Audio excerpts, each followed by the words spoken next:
ಈಗಲೇ ಚಂದಾದಾರರಾಗಿ ನಿಮ್ಮ ನೆಚ್ಚಿನ ಶೋಗಳನ್ನು ನೋಡಿ. ಅಲ್ಲೇದು ನೀನು ಹೋಗ್ಬೇಡ ಕಡೆ, ನನ್ಗಿರೋ ನೀನು ಒಬ್ಬಳೇ ಹೆಂಡತಿ ಕಡೆ. ನೀನು ಬಿಟ್ಟರೆ ನನ್ಗೆ ಯಾರಿಗತ್ತೆ? ಹೆಚ್ಚು ಕಮ್ಮಿ ಆದ್ರೆ ಪ್ರಾಣಿ ಇಂಥ ಟೈಮಲ್ಲಿ ಜೋಕ್ ಬೇಕಾ? ಸ್ವಲ್ಪ ತೆಪ್ಪಗಿರಿ. ನನ್ ಗಾಳಿಗೆ ಅಡ್ಡ ಬರೋದಕ್ಕೆ ಎಷ್ಟು ಧೈರ್ಯ, ಎಷ್ಟು ಧೈರ್ಯ! ಸಾಯಿಸ್ಬಿಡ್ತೀನಿ, ಕೊಚ್ಚಾಕ್ಬಿಡ್ತೀನಿ. ಮಾಯಾ ಮಾಯಾ ಇಲ್ಲಿ ನೋಡು, ಸ್ವಲ್ಪ ಸಮಾಧಾನ ಮಾಡ್ಕೋ. ನನ್ನ ಹೊಟ್ಟೆಲಿ ಬೆಂಕಿ ಹೊತ್ಕೊಂಡು ಉರಿತಾ ಇದೆ, ಸಮಾಧಾನ ಮಾಡ್ಕೋಬೇಕಾ? ಯಾರವಳು ನನ್ನ ಶರತ್ ಮಧ್ಯ ಬರೋದಕ್ಕೆ? ನನ್ನ ಶರತ್ ಮಧ್ಯ ಯಾರಾದ್ರೂ ಬಂದ್ರೆ ಅವ್ರನ್ನ ಸುಮ್ಮನೆ ಬಿಡಲ್ಲ, ಸಾಯಿಸ್ಬಿಡ್ತೀನಿ.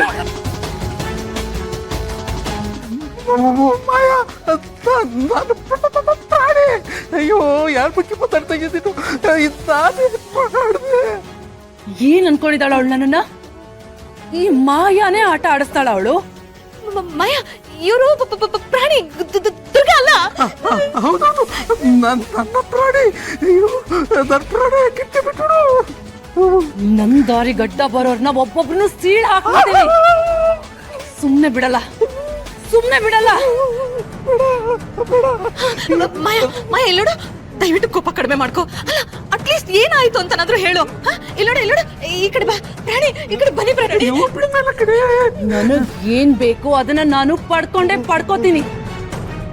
ಅದಕ್ ಯಾರ ಅಡ್ಡ ಬಂದ್ರು ಅವ್ರನ್ನ ಬಲಿ ತಗೊಂಡ್ಬಿಡ್ತೀನಿ.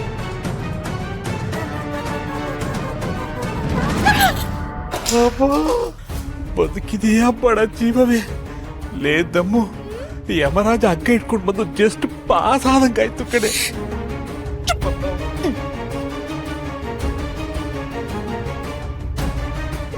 ಸಮಾಧಾನ ಮಾಡ್ಕೊ ಮಾಯಾ, ಸಮಾಧಾನ ಮಾಡ್ಕೊ. ಈಗ ಹೇಳು, ಏನಾಯ್ತು? ಅಲ್ಲ ನೀನು ಅಂಬಿಕಾ ಜೊತೆ ಕ್ಲೋಸ್ ಆಗಿದ್ದ ಹಾಗೆ ಶರತ್ ಯಾಕೆ ನನಗ್ ಕ್ಲೋಸ್ ಆಗಿಲ್ಲ? ಅಂಬಿಕನ್ ಪ್ರೀತಿಸ್ದ ಹಾಗೆ ನನ್ನನ್ನು ಯಾಕೆ ಪ್ರೀತಿಸ್ತಾ ಇಲ್ಲ ಅವನು?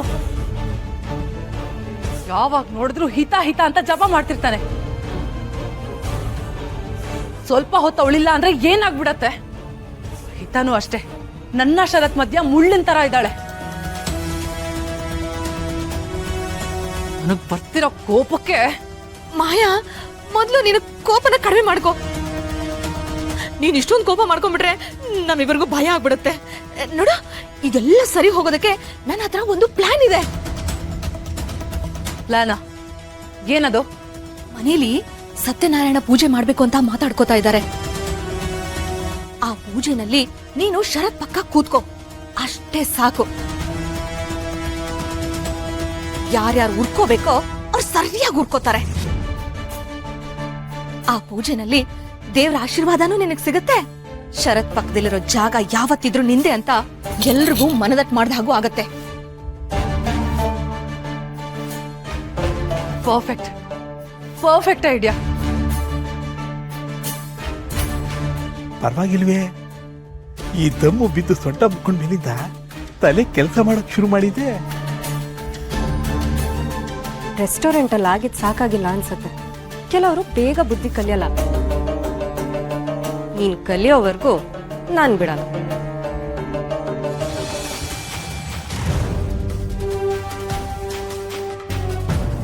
ಛೇ, ಈ ಪೂಜೆ ವಿಚಾರನ ಇಷ್ಟಕ್ಕೆ ನಿಲ್ಸ್ಬಿಡೋಣ ಅಂತ ಅಂದ್ಕೊಂಡಿದ್ದೆ. ಆದ್ರೆ ಶರತ್ ಮಧ್ಯೆ ಬಂದು ಎಲ್ಲ ಹಾಳಾಗೋಯ್ತು.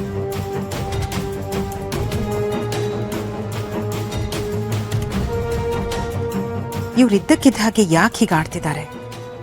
ಯಾಕೆ? ಒಂದ್ ರೀತಿಲಿ ನೋಡಕ್ ಹೋದ್ರೆ ಇದೆಲ್ಲ ಆಗ್ತಿರೋದು ಒಳ್ಳೇದಕ್ಕೆ ಅಂತ ಅನಿಸ್ತಿದೆ. ಎಲ್ರೂ ಗಮನ ಪೂಜೆ ಕಡೆ ಇರುವಾಗ ಭಸ್ಮ ಅದ್ರ ಕೆಲಸ ಶುರು ಮಾಡುತ್ತೆ. ಆ ಶಕ್ತಿನ ಬಂಧಿಸಿ ಆ ಶಕ್ತಿ ಯಾವುದು ಅಂತ ನನಗೆ ತೋರಿಸೋದಕ್ಕೆ ಆಗ ಯಾವ ಅಡ್ಡಿನೂ ಇರೋಲ್ಲ. ಆದರೆ ಈ ಭಸ್ಮನ ಇವತ್ತು ರಾತ್ರಿ 12 ಗಂಟೆಗೆ ಮನೆ ಸುತ್ತ ಹಾಕಬೇಕು. ಆಮೇಲೆ ಮುಂದಿಂದೆಲ್ಲ ನಾನು ಅನ್ಕೊಂಡ ಹಾಗೆ ನಡಿಬೇಕು. ನಡೆದೇ ನಡೆಯುತ್ತೆ.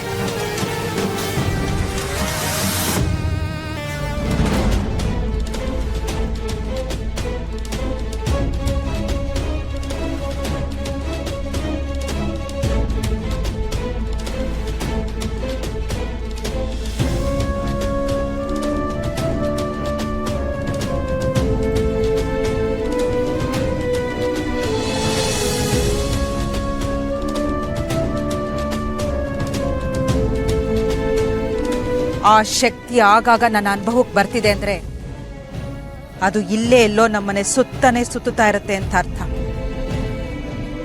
ಆ ಶಕ್ತಿ ಒಂದು ಸಲ ಈ ಭಸ್ಮದ ಹತ್ರ ಬಂದ್ರೆ ಸಾಕು, ಬರೀ ಗಣ್ಣಿಗೆ ಗೋಚರ ಆಗದೆ ಇರೋಂತಹ ಶಕ್ತಿ ಈ ಭಸ್ಮದ ಮುಖಾಂತರ ನನ್ ಕಣ್ಣಿಗೆ ಗೋಚರ ಆಗತ್ತೆ. ನನ್ ಗುರಿಗೆ ಅಡ್ಡ ಬಂದು ನಾನ್ ಅಂದ್ಕೊಂಡಿರೋದನ್ನ ಸಾಧಿಸೋದಕ್ಕೆ ಬಿಡದೇ ಇರೋ ಆ ಶಕ್ತಿ ಯಾವುದು ಅಂತ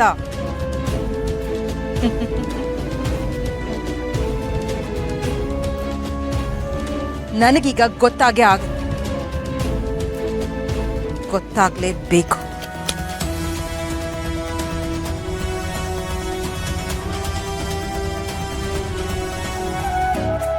ಯಾಕೆಷ್ಟು ಹಠ ಮಾಡ್ತಿದ್ಯಾ ಪುಟ್ ಮೇಡಮ್? ಇವತ್ತು ಮನೇಲಿ ಪೂಜೆ ಇದೆ, ನೀನ್ ಚೆನ್ನಾಗಿರೋ ಬಟ್ಟೆ ಹಾಕೊಂಡು ತಯಾರಾಗ್ಬೇಕಲ್ವಾ?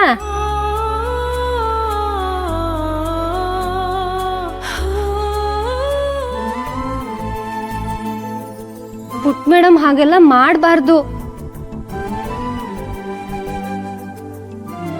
ನೀನು ಪೂಜೆಗೆ ಬಂದ್ರೆ ಎಲ್ರು ಎಷ್ಟು ಖುಷಿ ಪಡ್ತಾರ ಗೊತ್ತಾ?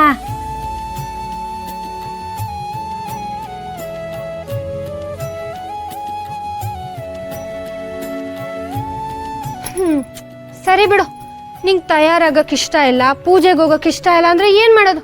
ಬೇಡ ಬಿಡು, ನಾವಿಬ್ರು ಇಲ್ಲೇ ಕೂತು ಟಿವಿಲಿ ಏನಾದ್ರೂ ನೋಡೋಣವಾ?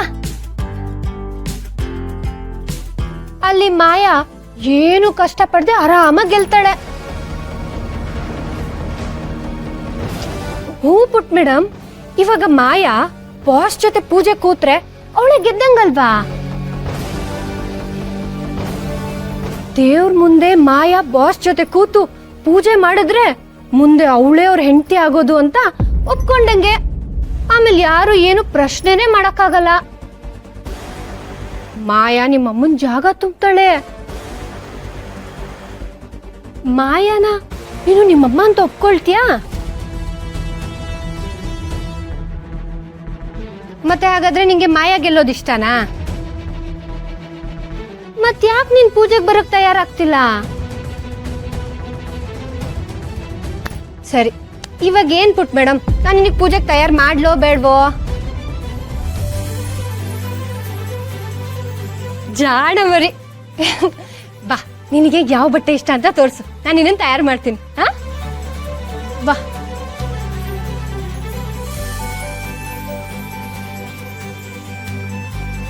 ನನ್ನ ಮಗಳು ಏನು ಅಂತ ನನಗೆ ಗೊತ್ತಿಲ್ವಾ? ಅವಳಿಗೆ ಯಾರಾದರೂ ಇಷ್ಟ ಆಗಿಲ್ಲ ಅಂದರೆ, ಅವ್ರಿಗೇನಾದರೂ ಬೇಕು ಅಂದರೆ ಅದು ಅವರಿಗೆ ಖಂಡಿತ ಸಿಗಕ್ಕೆ ಬಿಡಲ್ಲ. ನನ್ನ ಮುದ್ದು ಹಠಮಾರಿ ರಾಜ್ಕುಮಾರಿ ಅವಳು.